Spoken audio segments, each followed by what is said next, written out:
నమస్తే. తెలంగాణలో Marwadi go back moment ఎక్కడ స్టార్ట్ అయింది? బేగం బజార్లో కొంతమంది మార్వాడి రౌడీల గూండాల ముసుగులో ఒక దళితుడి మీద ఇద్దరు బీసీల మీద దాడి చేయడంతో ఇది మరింత బయటకు వచ్చింది.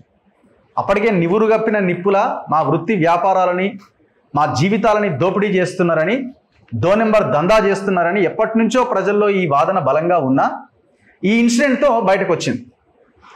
అయితే ఈ టోటల్ ఎపిసోడ్లో ఈ ఏదైతే ఆ బేగం బజార్ ఆ మార్కెట్ పోలీస్ స్టేషన్ పరిధిలో జరిగిన ఆ మహంకాళి ఏరియాలో జరిగినటువంటి ఆ టెంపుల్ ఏరియాలో జరిగినటువంటి దాడి తర్వాత చాలామందికి అసలు ఈ కేసు ఏంది, అసలు ఏం ఎఫ్ఐఆర్ అయింది, ఎవరైతే దాడి చేశారో మరి వాళ్ళని అరెస్ట్ చేశారా లేదా, దీన్ని కొంత ఇన్వెస్టిగేట్ చేసే ప్రయత్నం చేసి వాస్తవాలు తెలుసుకుంటే చాలా దారుణం. అసలు ప్రభుత్వం కూడా దీంట్లో ఒక రకంగా చెప్పాలంటే పోలీసులు ఆ మార్వాడీలతో కొల్లుడైపోయారనే అనుకోవాలి, గవర్నమెంట్ కూడా కొల్లుడైపోయిందనే అనుకోవాలి.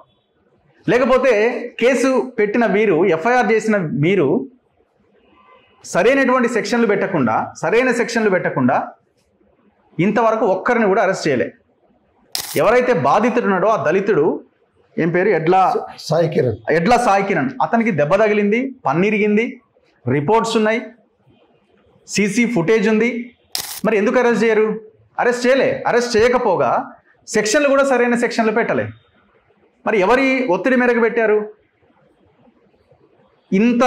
ఒకవైపున ఈ వాదం ఇంత బలంగా నడుస్తున్నది, గో బ్యాక్ అనే మూమెంట్ ఇంత బలంగా నడుస్తున్న క్రమంలో మీరు ఎంత చాలా జాగ్రత్తగా ఉండి లేదు మీరు మీ పక్షాననే ఉన్నాం, వాళ్ళ పక్షాన లేము అని చెప్పుకోవడానికి ఈ కేసుని మీరు ఉపయోగించుకోవాలి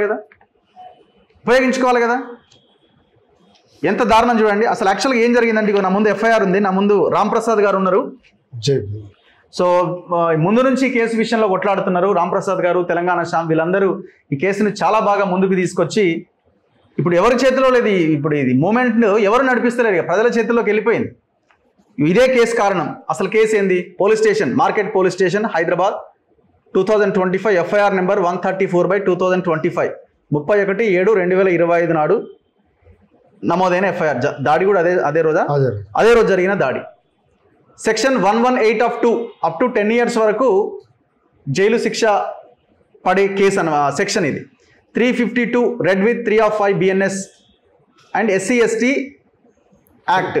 SC/ST యాక్ట్లో కూడా ఇంకొకటి యాడ్ చేయాలంటున్నారు. ఏంటది? 32VA అనే ఆ సెక్షన్ యాడ్ చేస్తే అది ఇంకా బలం అవుతుంది, కానీ అది యాడ్ చేయలేదు. ఇక్కడ చాలా క్లియర్ గమనించాలి. ఒక్కరిని కూడా అరెస్ట్ చేయలేదు. సరే, వాళ్ళు ఏం సెక్షన్లు పెట్టి పక్కన పెడితే దాడి జరిగింది వాస్తవం, సీసీ ఫుటేజ్ ఉన్నది, దెబ్బలు తగిలినాయి, అంతా వాస్తవం. మేము ఎందుకు అరెస్ట్ చేయలే? అండ్ దాంతోపాటు అత్యంత భయంకరమైంది, దాడి కంటే ఇంకా భయంకరమైంది ఏంటంటే, నువ్వు తక్కువ జాతి లా అని తిట్టినట్టు తను ఆ కంప్లైంట్ అంటే అందులో పెట్టడం జరిగింది. వాళ్ళు హార్న్ కొట్టిండు మా ఫ్రెండ్, టైర్ నాయర్ కంజాద్ మార్కెరోడే అని వాళ్ళు తిట్టడం జరిగింది. మా ఫ్రెండ్ కులం పేరుతో దూషించారు.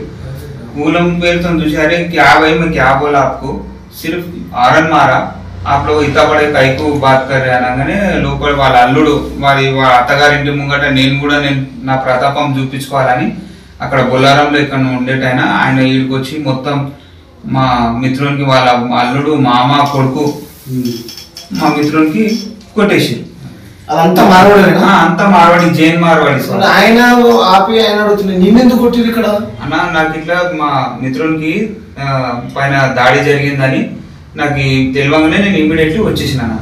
ఇమ్మీడియట్లీ నేను మిల్క్ కనెక్షన్ కి నేను వెళ్తుంటా. అయితే మా మిత్రుని పైన దాడి జరిగింది అనగానే నేను రావడం జరిగింది.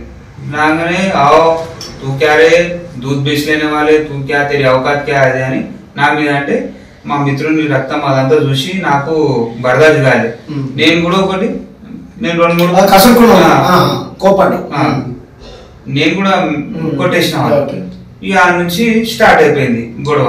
స్టార్ట్ కాగానే వాళ్ళ షాప్ లో పనిచేసే వ్యక్తులు కానీ, వాళ్ళ అల్లుళ్ళు, వాళ్ళ కొడుకులు, అన్నదమ్ములు 6 మంది కలిసి మా పైన దౌర్జన్యంగా బకెట్లు, స్టూళ్ళు, ఏది వాళ్ళు చేయలేక దొరికితే అవి కొట్టడం జరిగింది. మరి ఇంత జరిగిన తర్వాత కూడా మీరు అరెస్ట్ చేయలేదంటే ఏం జరిగినట్టు? ఇగో, distance and direction from PS 1 kilometer పరిధిలో, ఆ market police station just 1 kilometer పరిధిలో సౌత్ వెస్ట్ ఏరియాలో జరిగింది. Near SK jewellers. ఎవడైతే మార్వాడి వాడి జ్యువెలరీ షాప్ అనమాట ఇది. కంప్లైంట్ ఎవరు కంప్లైంట్ చేశారు? ఎడ్ల సాయి కిరణ్, 36 సంవత్సరాలు, మాల కమ్యూనిటీ. ఎవరెవరి మీద కేసు పెట్టిండు? అభిషేక్ భగ్వార్ అట, వీడు A1గా ఉన్నాడు. దెన్ నెక్స్ట్ సీరియల్ నెంబర్ 2, ఏం పేరు వీని పేరు, సీరియల్ నెంబర్ 2 ఘేవార్ కూడా ఉన్నాడు. A3గా ధన్రాజ్, A4గా మహావీర్. వీళ్ళంతా ఫ్యామిలీ మెంబర్స్ అనమాట. ఇందులో కంప్లైంట్ కాపీ కూడా ఉంటుంది, ఏం కంప్లైంట్లో ఏమేం అంశాలు పెట్టిండు అన్నది. ఇది complaint copy. Subject brutal assault and caste abuse. I, Edla Sai Kiran, son of late Lakshmi Narayan, 36 years, resident of Thakara Basti, business. I would like to bring to your notice that today, 31/7/2025, at around 6:30 ki, while I was going back to my residence, when I reached near SK Jewelers, ఇంటికి వెళ్తున్న క్రమంలో SK Jewelers shop దగ్గర there was one 4-wheeler blue colour the XUV 700 vehicle park చేసి ఉన్నది. ఎక్కడ? నడి road మీద. I was behind the car వెనకాల ఉన్నాడు, హారన్ కొట్టిండు. ఈయన బైక్ మీద ఉన్నాడు, సో యాక్టివా బైక్ మీద ఉన్నాడు. The person driving the 4-wheeler XUV 700 car open the window and used abusive language by saying, ఏమన్నాడు? కమ్. ఇది మనం చూస్తే అర్థమైంది, చెప్పాల్సిన అక్కర్లే, మనం ఆ భాష మనం మాట్లాడలేం. తక్కువ జాతి అని తిట్టిండు. As I belong to SC Mala community, he aggressively shouted at me and called his family members. 4 people came and started manhandling me and beaten me with chairs and buckets and other objects, and I got bleeding injuries on my mouth and face, due to which one teeth broken, and I called my friend named G Sai Kiran. ఇది కనబడతలేదా అండి పోలీసులకి? Sai Kiran came to rescue me from them. However, they did not listen our words and started beating. So వాళ్ళని కూడా కొట్టిరు ఎవరైతే friends వచ్చారో. So అందరినీ friends ఇద్దరు బీసీలు తన దళితు అందరినీ కొట్టిపడేసారు. పన్నిరిగిపోయింది. తక్కువ జాతి కులపోడా అని తిట్టిరు. మరి ఏం కేసు పెట్టాలా? ఇంతవరకు అరెస్ట్ చేయాలి కదా, మరి ఎందుకు అరెస్ట్ చేయలే? ఒకవైపునేమో మార్వాడి గో బ్యాక్ ఎట్లా అంటారు మీరు అని మాట్లాడతారు. అదే మార్వాడీలు దాడి చేస్తే మరి దాని మీద చర్య తీసుకోరు. గో బ్యాక్ అనకపోతే ఏమంటారు? మరి గో బ్యాక్ అనకపోతే రండి మా దగ్గరికి రండి అని చెప్పి కౌగులు ఇచ్చుకుంటారా? తన్నులు తినుకుంటా? ఇగో district level vigilance and monitoring committee మెంబర్గా బత్తుల రాంప్రసాద్ గారు నా ముందున్నారు. రాంప్రసాద్ గారు జిల్లా కలెక్టర్ కంప్లైంట్ చేసిన, హైదరాబాద్ జిల్లా కలెక్టర్కి. ఏమైనా సార్ ఏం కంప్లైంట్ ఇస్తే ఏం కేసు పెట్టిరు మీరు? ఇప్పటికి కూడా వాళ్ళని అరెస్ట్ చేయకపోతే పరిణామాలు చాలా తీవ్రంగా ఉంటాయని ఇగో కలెక్టర్కి వీళ్ళందరూ బత్తుల రాంప్రసాద్, బోయిని ఎల్లేష్ మాదిగ, ఇటుక గోపి మాదిగ వీళ్ళందరూ జిల్లా vigilance and monitoring committee Hyderabad వీళ్ళ ఆర్గనైజేషన్ పేరుతో కంప్లైంట్ చేయడం జరిగింది. ఏం నడుస్తుంది రాంప్రసాద్ గారు? అంటే ఇది కావాలనే లేకపోతే చేసిన కుట్ర కిందనే భావిస్తున్నారా మీరు? అంటే ఈరోజు మార్వాడి గో బ్యాక్ ఉద్యమం ఏదైతున్నదో ఇది ప్రజల చేతిలో వెళ్ళిపోయింది. మీరు ఇప్పుడు దీనికి ప్రధానంగా ఇంత పెద్దగా కావడానికి నాకు తెలిసి రేవంత్ రెడ్డి ప్రభుత్వమే, ముఖ్యంగా హైదరాబాద్ సిపి పరిధిలోని పోలీసుల వైఖరే దీనికి. ఎందుకంటే అంత బహిరంగ ప్రదేశంలో లక్షల మంది మొత్తం ప్రపంచవ్యాప్తంగా మాట్లాడిన ఆ విజువల్ చూసిన తర్వాత అటువంటి అంత సీరియస్ కేసు నేచర్ ఉన్న కేసు, యావజ్జీవ కారాగార శిక్ష పడేంత నేరం ఉన్న ఎఫ్ఐఆర్లో కూడా మేము కంటిన్యూస్లీ ఎఫ్ఐఆర్ అయిన నుంచి ఈ రోజు దాకా కూడా రెగ్యులర్గా విచారణ అధికారి ఏసీపీ మార్కెట్ ఏదైతే మాంకాలి ఏసీపీ ఉన్నారో ఆయనతో పరిశీలి చేస్తున్నాం, కానీ మా మాటలు ఎక్కడ కూడా తీసుకుంటలేడు. మేము ఒక డివిఎంసీ మెంబర్గా మా పని ఏంటిది? SC/ST అత్యాచార నిరోధక చట్టం కింద కేసు నమోదైతే ఆ కేసు విచారణ పరిస్థితులు కానీ మానిటరింగ్ చేయడము, వాళ్ళ మీద విజిలెన్స్ చేయడమే మా పని. నేను చెప్పినా కూడా నేను చేసేది ఏంటంటే మీ మీద విజిలెన్స్ చేయడము, మీరు జాగ్రత్తగా చేయండి, ఇది తప్పు ఉన్నది అని చెప్పినా పూర్తిగా నిర్లక్ష్యంగా పక్కన పెట్టి, ఎంత దారుణం అంటే మొన్న మేము పోయి ఏమి కేసు పరిస్థితి అంటే 10 సంవత్సరాల కాల పరిమితిలో కంపల్సరీ రిమాండ్ చేయాలి, SC/STలో రిమాండ్ చేయాలి, అది వేరే విషయం.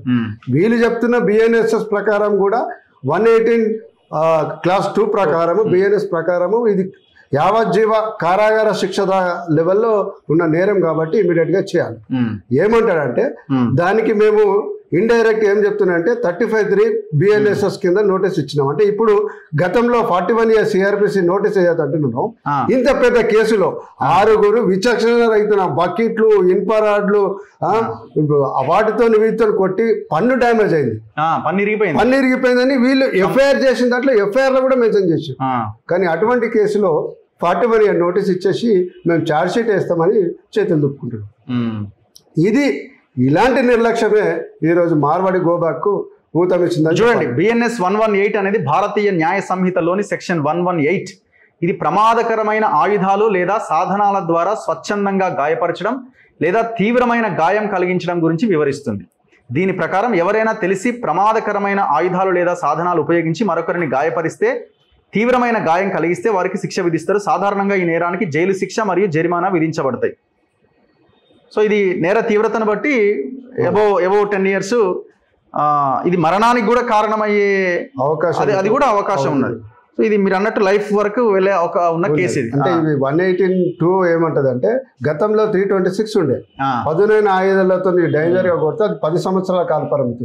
కానీ ఇప్పుడు BNSS వచ్చిన తర్వాత ఆ నేరాన్ని ఇంకా సీరియస్ గా తీసుకున్నాం. అండ్ దట్ ఇప్పుడు SC/ST ఉన్నది. SC/STలో ఈయన ఏం చెప్పిండు, ఈయన పెట్టిన దాని ప్రకారం అయితే బహిరంగ ప్రదేశంలో దూషించిందని చెప్పిండు. దూషించింది అది పన్ను పోయింది కదా, దెబ్బలు తగిలినాయి, వచ్చిన దోస్తులకు కూడా ఫ్రెండ్స్ కూడా దెబ్బలు తగిలినాయి, మొత్తం ప్రపంచం అంతా ఖండిస్తున్నది. దెబ్బలు తగిలి ఎవరు కూడా కులం పేరుతో దూషించిన అంటలేరు, తీవ్రంగా గాయాలు చేసిరు అంటున్నారు. అటువంటి కేసులో నువ్వు ఆ సెక్షన్ పెట్టకుండా SC/ST కేసులో అంటే నీ ఉద్దేశం ఏంటది? మొదటి నుంచి FIR నమోదు చేసినప్పటి నుంచి పోలీసుల నిర్లక్ష్యం స్పష్టంగా ఉంది.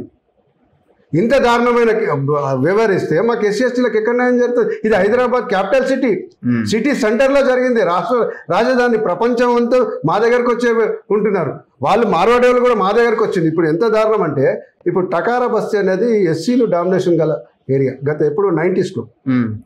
అప్పుడు 30 నుంచి 40 మంది మార్వాడీలు ఉండే. ఈరోజు పరిస్థితి చూస్తే 450 మంది దుకాణాలు పెట్టిరాడ. మేము మైనార్టీ అయినాము, ఇంకా లోకల్, మేము పుట్టి పెరిగిన వాళ్ళము. అక్కడ పెద్ద ఉద్యమాల చరిత్ర ఉన్న టకారా బస్తీలో ఈరోజు మేము 30-40 మంది, మేమైతే 450 మంది వాళ్ళే. ఎక్కడ పోతున్నది అంటే మనం మైనార్టీ చేసి మేము కొట్టి ఇన్ని రోజులు బిజినెస్ చేసుకున్నారు, అన్ని చేసుకున్నారు, ఓకే. ఇప్పుడు మాకు ఫిజికల్ గా కూడా దాడి చేస్తే మేము గమ్మునుకోవాలా? గోబ్యాక్ అనుకుంటే ఏమంటాం? మేము మా కుల వృత్తిలో నష్టపోతున్నాము, మేము నష్టపోతున్నాం. చివరి మేము ఉన్న ప్రాంతంలో కూడా మాకు ఉండనివ్వకుండా దాడులు చేస్తున్నాం. ఇప్పుడు ఇంత ఇది జరిగిన తర్వాత వాదన కూడా ఇంత బలంగా వినిపిస్తున్నప్పుడు కేసు ఎందుకు ఇంత బలహీనంగా నడిపించారు? ఈ పాటికి ఎప్పుడు అరెస్ట్ చేయాలి కదా? అరే ఇమీడియట్ గా అరెస్ట్ చేయాలి. వాళ్ళని టచ్ కూడా చేయలే, అసలు టచ్ కూడా చేయలే. ఇప్పుడు బాధితుడు విట్నెస్ అని కూడా స్టేట్మెంట్ రికార్డ్ చేశారు, సాక్షులు కూడా క్లియర్ గా చెప్పారు, సార్ మేము ఆపనికపోతే ఇట్లా దాడి చేశారు. సాక్షులు రికార్డ్ అయినాయి, బాధితుని స్టేట్మెంట్ రికార్డ్ అయింది, కాస్ట్ సర్టిఫికేట్ జెన్యూనిటీ వచ్చేసింది, మీకు వీడియో CC ఫుటేజ్ ఉన్నది. ఇవన్నీ ఉన్నాక కూడా వాళ్ళకి ఎటువంటి యాక్షన్ తీసుకోకుండా మా ఏది 35(3) BNS కింద ఎవరు కేసుని ఇది చేస్తున్నారు? IO సైదయ్య అని మహంకాళి పోలీస్ ACP చాలా నిర్లక్ష్యంగా ఉన్నాడు. నేను గమనించింది ఏంటంటే 30 సంవత్సరాలలో SC/ST కేసుల మీద పనిచేస్తున్నాడు కాబట్టి నాకు అనిపించింది ఏంటంటే ఫిజికల్ గా దాదాపుగా 2 గంటలు మాట్లాడినాం మనం. మాట్లాడితే ఈ 118(2) BNS ఏంది కూడా తెలియదు. అంత దారుణమైన ఈ SC/ST అయితే వదిలేండి, SC/STది వదిలేండి. మినిమం కామన్ సెన్స్ గా పొద్దున్న లేచి Arnesh Kumar versus state of Bihar కదా, 7 సంవత్సరాల లోపల కాల పరిమితి ఉంటే మేము స్టేషన్ బెయిల్ ఇవ్వచ్చు అని చెప్తావు కదా. స్టేషన్ బెయిల్ ఇచ్చిరా? స్టేషన్ బెయిల్ అరెస్ట్ లేదు, ఛార్జ్ షీట్ వేస్తా అంటున్నాడు. ఇక యాక్షన్ లేదు నీకు. ఇక మేము ఏం చేసినాం, 35(3) 41 నోటీస్ ఇచ్చినాము, వాళ్ళ ఎక్స్ప్లెనేషన్ కాల్ ఫర్ చేసినాము, తీసుకొని దాన్ని బట్టి ఛార్జ్ షీట్ వేస్తాం. అసలు దీని మీద కదా మనం ఫైట్ చేయాల్సింది, అసలు చేయాల్సింది ఇది. దాని గురించి నిన్న పోయి జిల్లా కలెక్టర్ గారికి ఇట్లా SC/ST అత్యాచార నిరోధక చట్టం కింద కేసు నమోదైనా ఆయన ఉద్దేశపూర్వకంగా నిర్లక్ష్యం చేసి అరెస్ట్ రిమాండ్ చేయాల్సిన కేసులో 41 years నోటీస్ ఇచ్చి చేతులు దులుపుకున్నారు. కాబట్టి ఆయన మీద డిపార్ట్మెంటల్ ఎంక్వైరీ చేసి సెక్షన్ 4 కింద SC/ST కేసు నమోదు చేయాలని మేము డిమాండ్ చేయడం జరిగింది. దానికి కూడా ఒకసారి IO గారు సైదయ్య గారు అండి? సార్ నమస్తే అండి, నా పేరు రఘు అండి, నేను మన తొలి వెలుగు జర్నలిస్ట్ రఘు మాట్లాడుతున్నా. సార్ ఏం లేదండి, ఇప్పుడు ఈ మార్కెట్ PS లో పరిధిలో మొన్న జరిగిన ఈ మార్వాడి కాదు ఇప్పుడు ఈ సెక్షన్ లో మరీ ఇంత బలహీనంగా పెట్టరు.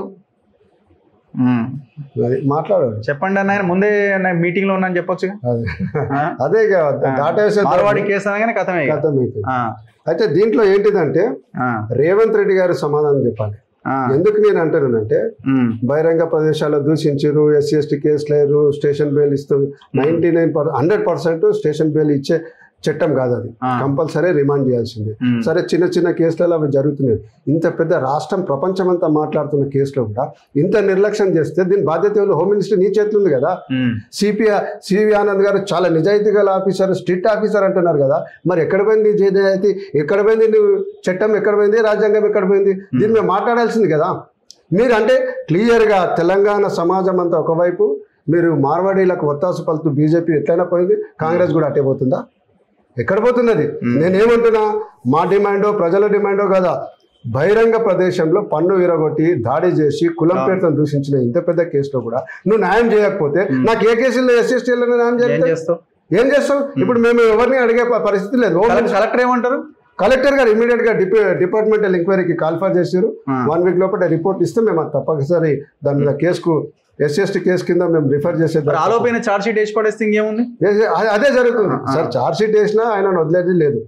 యాజ్ అ డివిఎంసీ మెంబర్ గా ఇంత పెద్ద కేసులో కూడా నేను న్యాయం చేయకపోతే నేను ముందు వేస్ట్ కదా.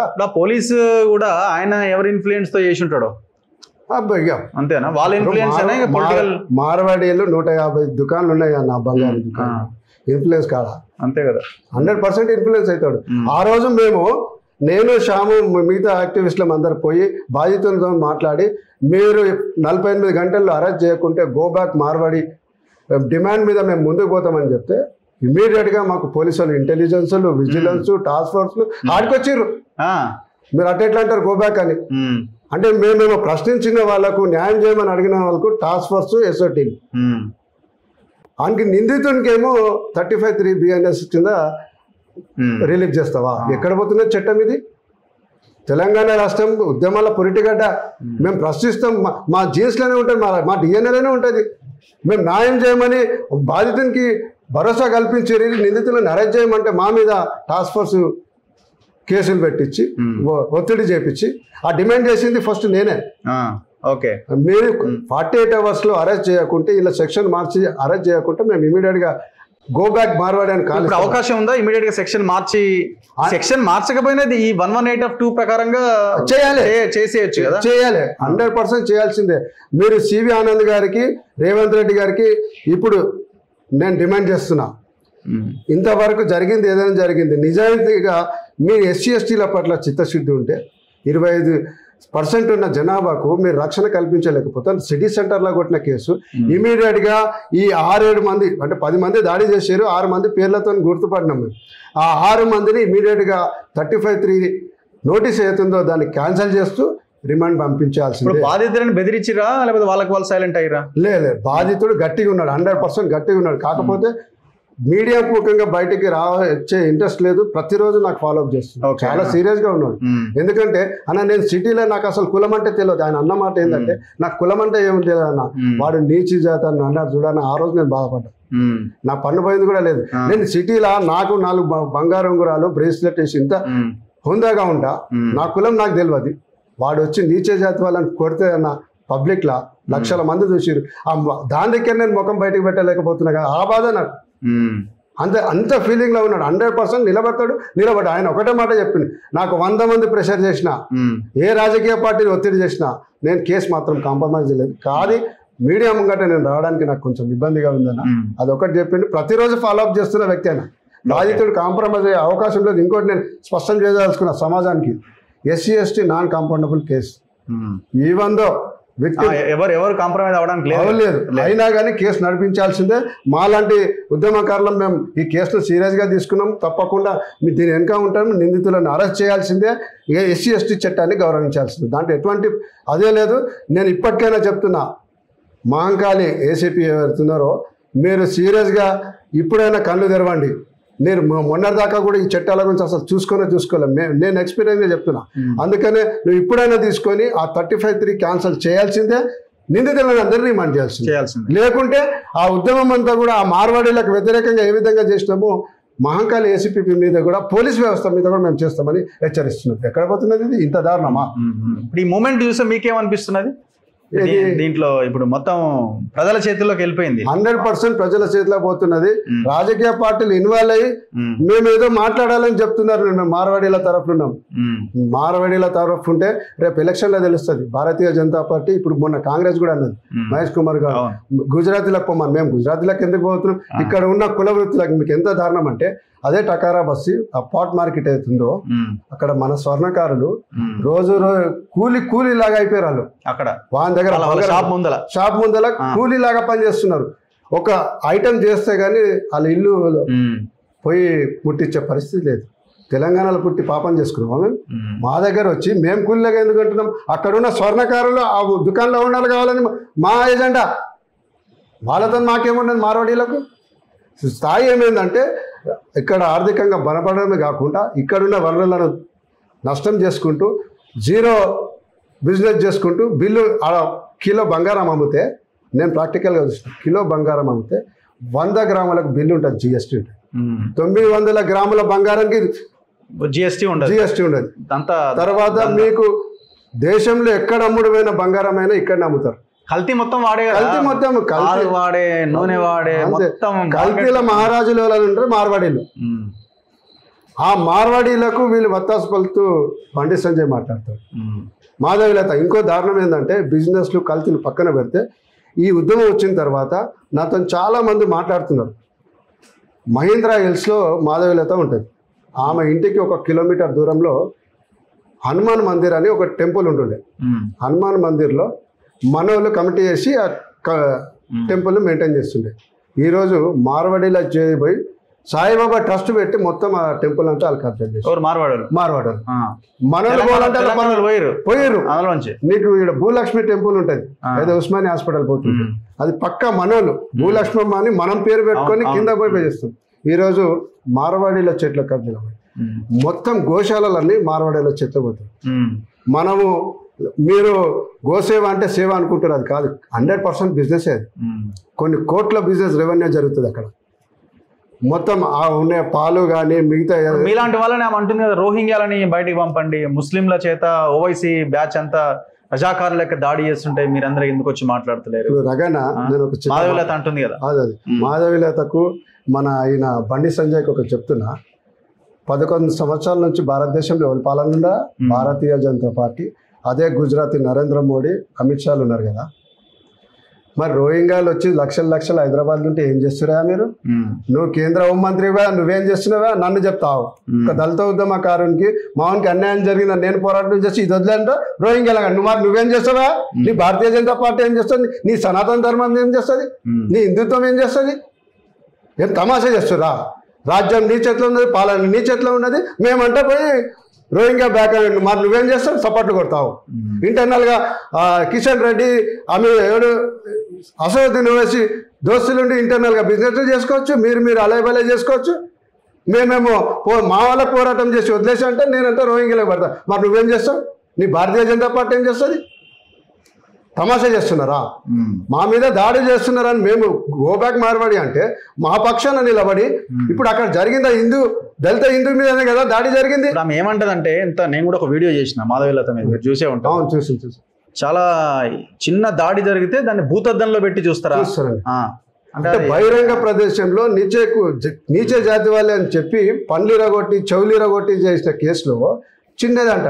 ఇంకా రాజాసింగ్ చెప్తుండు 110 కేసులున్న క్రిమినల్, నా దృష్టిలో క్రిమినలే. 38 ఎఫ్ఐఆర్ నేను చేసిన కేసు. 110 ఉన్న ఎఫ్ఐఆర్లు ఉన్న ఆయన చైనా చెప్తాడు ఇది చిన్న కేసు, సెటిల్మెంట్ అయింది. సెటిల్మెంట్ ఎట్లయితుంది? బీజేపీలు ఎక్కడ పోతున్నారు? బీజేపీ ఒక బ్యాచ్ ఉంటుంది, యూట్యూబ్ బ్యాచ్ అంతా. మీరు రోహింగ్లకు ఏమన్నారు, ముస్లింలకు నేను ఎందుకంటే నువ్వు యూట్యూబ్ లో పెట్టుకున్నావు ఆర్ఎస్ఎస్ అనుకూలంగా, బీజేపీకి అనుకూలంగా ఉన్నావు. మాధవిలత పన్నిరిగిపోయినా చిన్న కేసే అంటది, చిన్న కేసు అంటున్నది. పన్నిరిగిపోయినా చిన్నదే అంటది మరి అంతే కదా, చిన్నదే అంటది. ఇప్పుడు నేనేమంటున్నా, ఆమె ఇంటి పక్కకే కబ్జా చేసి సాయిబాబా ట్రస్ట్ పెట్టిండు. నార్త్లోనేమో సాయిబాబా గుళ్ళని ఇరగొడతారు హిందుత్వం వాళ్ళు, ఈ బీజేపీ వాళ్ళే. ఇక్కడ వచ్చి సాయిబాబా ట్రస్ట్ పేరు మీద 2 ఎకరాల భూమి హనుమాన్ టెంపుల్ని కబ్జా చేస్తారు. భూమాత టెంపుల్ను దానికి ఇంకేదో పేరు పెట్టేసి వాళ్ళొక ట్రస్ట్ పెట్టేసి అక్కడ పెడతారు. గోసేవ సదన్ పేరు మీద ఏదైతే చెప్తున్నారు కదా, అదంతా కూడా 2 నంబర్ దందనే. దాని మీద లక్షల రెవెన్యూ వస్తుంది. దాంట్లో మనోడు ఒక్కడు ఉంటాడా? ఎవడుండడు. మనం పోయి ఆవులకు క్యారెట్లు ఇస్తాము, చెరుకులు పెడతాము, గడ్డి పెడతాము, పైసలు ఇస్తాము, మొక్కుతాము. దాని మీద బిజినెస్ చేసేది మార్వాడోళ్ళు. అంటే గుడ్లను వదలాడు, గోసేవ పేరుతోని ఆ ట్రస్టులు వదలాడు, బిజినెస్లు వదలాడు, దాడి చేయడే స్థాయికి వచ్చేది. ఇప్పుడు మేము ఎలగొట్టకుంటే నేను మీకు ఇంకోటి చెప్తున్నా. నేను ఈ సందర్భంలో రీసెర్చ్ చేస్తే రోడ్డు సరిగ్గా లేని దగ్గర కూడా మార్వాడోళ్ళ దుకాణం వచ్చింది. ఏటూరు నగరంలో కూడా వచ్చింది. ఎట్లా బతకాలి అక్కడ?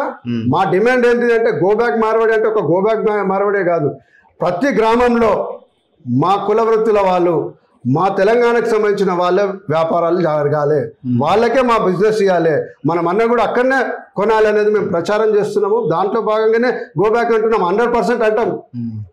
మా వనరులని మా టెంపుల్లను కూడా కబ్జా చేస్తున్నావు కదా, ఎందుకుంటాం మేము? 100% అంటాము. మొన్న రాజసింగ్ ఒక స్టేట్మెంట్ ఇస్తూ ఎవరైనా చేతి ఏలు లేపి గోబ్యాక్ అంటే వాళ్ళకు మేము కూడా ఉద్యమం వ్యతిరేకంగా పనిచేస్తాము, చట్టరీత్యా కేసులు పడుతుంది. నేను రాజసింగ్కు పిలుపునిస్తున్నా, గోబ్యాక్ మార్వాడి ఒక్కసారి కాదు 1,00,000 సార్లు అంట. ఏం చేస్తావు చేసుకో. నేను పుట్టింది కూడా మొత్తం మైనార్టీలు ఉన్న ఏరియాలో. నాకు కూడా తెలుసు. కాకపోతే నువ్వేదైతే రెచ్చగొట్టే ధోరణి మాట్లాడావు, చిన్న కేసా అది? సెటిల్మెంట్ అయిందా? సెటిల్మెంట్ అయితే మరి ఎందుకు ఇంత సీరియస్గా జరుగుతుంది? తమాషా అవుతుందా? బీజేపీలకు పనిబాట లేదా? హిందూ ముస్లిం తప్ప వేరేది లేదా సమస్య? నిజాయితీగా భారతీయ జనతా పార్టీకి ఒక డిమాండ్ చేస్తున్నా, ఎడ్ల సాయి కిరణ్ దళిత వ్యక్తి మీద జరిగిన క్రైమ్ నేరమా కాదా? దాన్ని ఖండిస్తున్నారా లేదా? నిందితులను శిక్ష పడాలా లేదా? ముందని చెప్పరు. రెండో క్వశ్చన్, నేను అడుగుతున్న క్వశ్చన్ ఏంటంటే, ఈ వృత్తి వ్యాపారులు ఎవరైతే తెలంగాణ వాళ్ళు ఉన్నారో వాళ్ళకి నష్టం జరుగుతుందా లేదా కూడా చెప్పాలి. ఇది కూడా స్పష్టంగా చెప్పాలి. ఈ 2 పాయింట్లు వాటి మీద జవాబు చెప్పిన తర్వాతనే మీరు మార్వాడీలో పోరి. మాకేం అవసరం లేదు, మీలాంటి పార్టీలు అవసరమే లేదు. మొదటిగా వృత్తి వ్యాపారాలకు నష్టం జరుగుతుందా లేదా ఫస్ట్ చెప్పాల్సిందే. రెండవది, ఎడ్ల సాయి కిరణ్కు దాడి చేసిన నిందితులను అరెస్ట్ చేయాలన్నా లేదా? ఈ రెండిటి మీద మీరు జవాబు చెప్పిన తర్వాతనే ఈ అంశం మీద మాట్లాడాలని హెచ్చరిస్తున్నా. అది కాంగ్రెస్ కానీ, బీజేపీ కానీ, ఏ రాజకీయ పార్టీ కానీ. లేకుంటే తప్పకుండా రేపు జరగబోయే ఎలక్షన్లో కానీ, భవిష్యత్తు కార్యాచరణలో కానీ మీరు ఎవరైతే మార్వాడీలకు పార్టీలకు అతీతంగా మద్దతు ఇస్తారో మీరంతా ఒకటైతారు. ఖబర్దార్, ఎస్సీ ఎస్టీ బీసీ మైనార్టీలు కుల వృత్తులం అంతా కూడా తెలంగాణ సమాజం అంతా ఒకటైతుందని మీరు అది గమనించాల్సిన అవసరం ఉందని తెలియజేస్తున్నాం. Anyway, thank you very much. Me fight ఇట్లా కంటిన్యూ చేయండి. కంటిన్యూ అవ్వాల్సిన అవసరం ఉన్నది. సో ఈ కేసులో ఇక్కడే మంచి నిర్ణయం తీసుకొని వాళ్ళని అరెస్ట్ చేసి ఉంటే ఈ మూమెంట్ ఇక్కడ దాకా వచ్చేది కాదు. సరే, వచ్చినా ఎంతో కొంత సైలెంట్గా తెర వెనకనే నడుస్తుండేది. ఇంత భయంకరంగా ప్రజల చేతుల్లోకి మూమెంట్ వచ్చేలాగా ఇది జరిగి ఉండేది కాదు. ఖచ్చితంగా ప్రభుత్వాలు తప్పు చేసినాయి. ఇక్కడ మీ తప్పును సరిదిద్దుకోవాలంటే తక్షణమే ఈ వ్యవహారం మీద ముఖ్యమంత్రి జోక్యం చేసుకోవాలి. వాళ్ళ మీద సెక్షన్లు మార్చి ఇమ్మీడియట్గా ఆ 4గురిని అరెస్ట్ చేయాలి. రెండోది, తెలంగాణలో ఉన్న వివిధ కులాల వృత్తుల ఆ వ్యాపారాలు బాగుపడాలి, వాళ్ళకి ఉపాధి కల్పించాలి. ఎక్కడెక్కడైతే 200-300 కిలోమీటర్ల అవతల కూడా వచ్చి మార్వాడీలు వ్యాపారం చేస్తున్నారో వాళ్ళని కట్టడి చేయాలి. ఈ 2 నెంబర్ దందాని అరికట్టాలి. ప్రభుత్వానికి ట్యాక్సుల ద్వారా వెళ్లాల్సిన జీఎస్టీని ఎగ్గొడుతున్న ఈ మార్వాడి ఈ కల్చర్ని, వ్యవస్థని కట్టడి నియంత్రణ చేయాల్సిన అవసరం ప్రభుత్వాల మీద ఉన్నది. చూస్తూనే ఉండండి మన తొలి వెలుగు.